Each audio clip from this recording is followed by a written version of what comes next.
Even many conservatives shy away from naming the enemy, Mr. Spencer writes, for fear that it means war against 1 billion Muslims. But if Mr. Spencer's arguments are granted, doesn't it? It's a PC myth, he has written, in the context of a discussion not of fringe terrorists, but of mainstream Islam and Islamic history, that we can negotiate with these people, quote unquote. There's scarcely a single ray of light in Mr. Spencer's relentlessly negative portrayal of Islam and Islamic civilization, which seem beyond redemption, and which, it appears, must be utterly repudiated. Accordingly, for example, Muslim Spain and the Ottoman Empire, widely recognized by mainstream scholars as relatively tolerant places compared with then contemporary Europe, weren't tolerant at all. Islamic law, lie, steal, and kill, reads one of his chapter headings.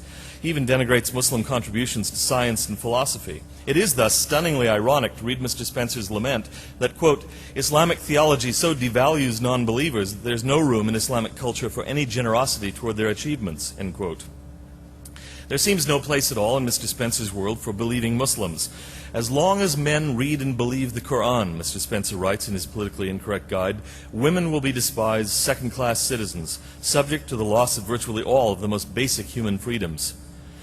The war on terror, he declares in the opening sentence of his book Religion at Peace, is an ideological conflict, one in which Christians, Jews, Buddhists, Hindus, atheists, secular Muslims, and others have a stake.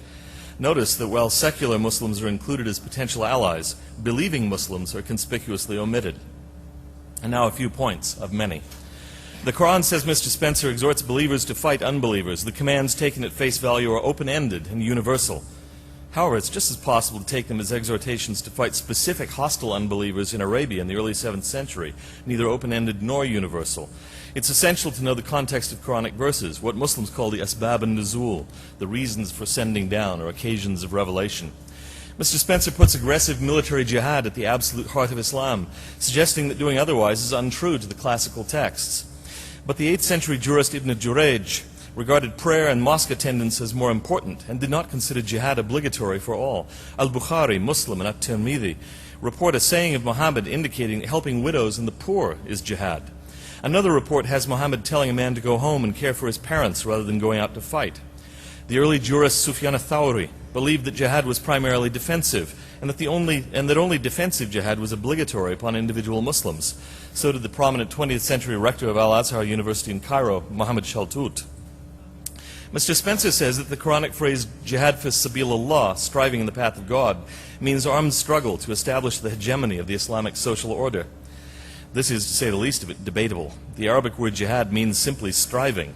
The Musannaf of Abd al-Razak in the 9th century, for instance, in addition to the military defense of Islamic lands, offers striving daily to live righteously through acts of worship as a specimen of jihad, along with earning a legal livelihood and serving one's family.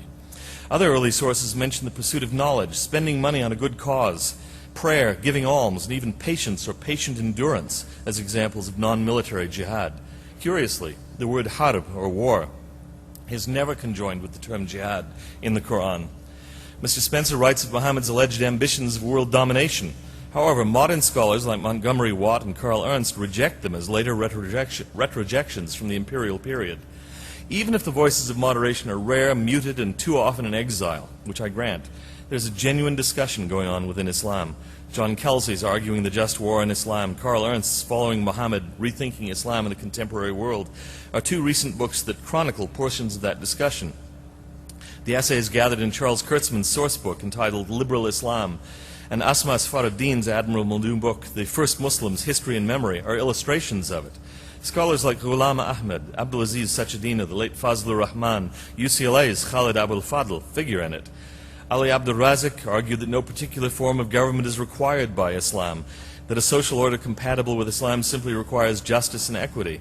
There's considerable debate about the reliability of the hadith, which have been used to justify jihadi violence. The contemporary Iranian philosopher Abdul Karim Soroush argues for the legitimacy of religious pluralism, and in North Africa, Muhammad Talbi contends Islamically for religious liberty. We should be careful not to undercut such people, nor to award the victor's crown to their opponents. They have a difficult enough challenge as it is. Thank you.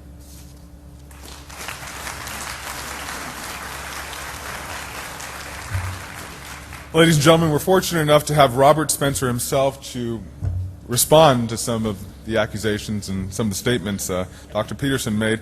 I also want to point out that Robert Spencer will be available to the public at a book signing after this, 415, booth 415. And without further ado, the director of the Jihad Watch, which is a news and commentary site that's updated daily, Robert Spencer.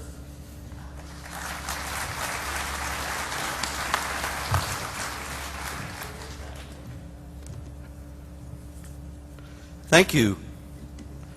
So many things to say in so little time. The question is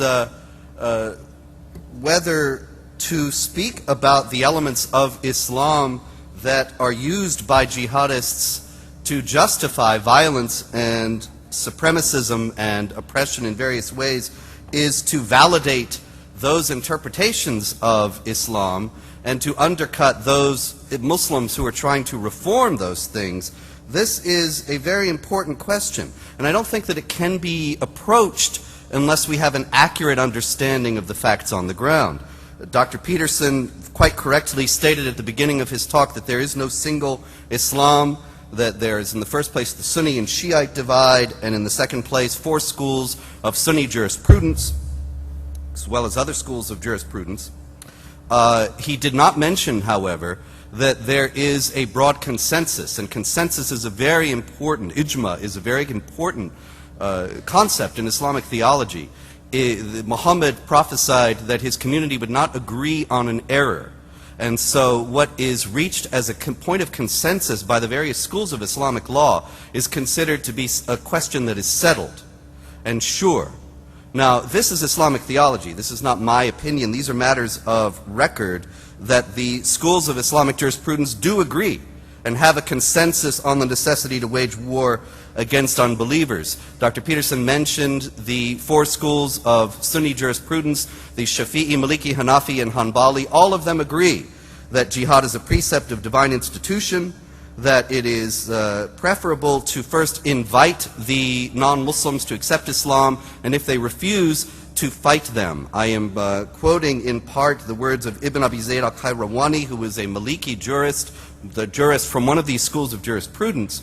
And Qayrawani was actually working from the words of Muhammad himself, as recorded in the Hadith collection Sahih Muslim, when he said to meet the unbelievers, invite them to accept Islam. If they refuse, invite them to enter the Islamic social order as the dhimmis, the second-class citizens, as mandated by Islamic law in an institutionalized status of discrimination. They would not enjoy equality of rights under the law with the Muslims, and if they refuse both, to go to war with them. Conversion, subjugation, or war being set out by Muhammad in what are considered to be canonical hadith, hadith that are authentic by all the schools of Islamic law and all the orthodox sects of Islam.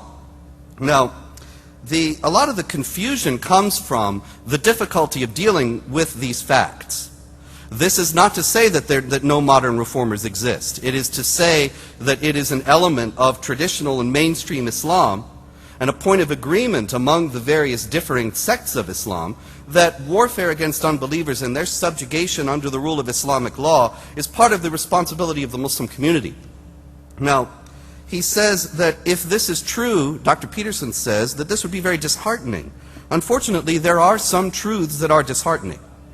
And what we have to do is realistically work from that point to try to come up with some kind of a solution that is actually workable, rather than retreat into fantasies, half-truths, and deceptions that are much more comforting, much more heartening, but unfortunately false.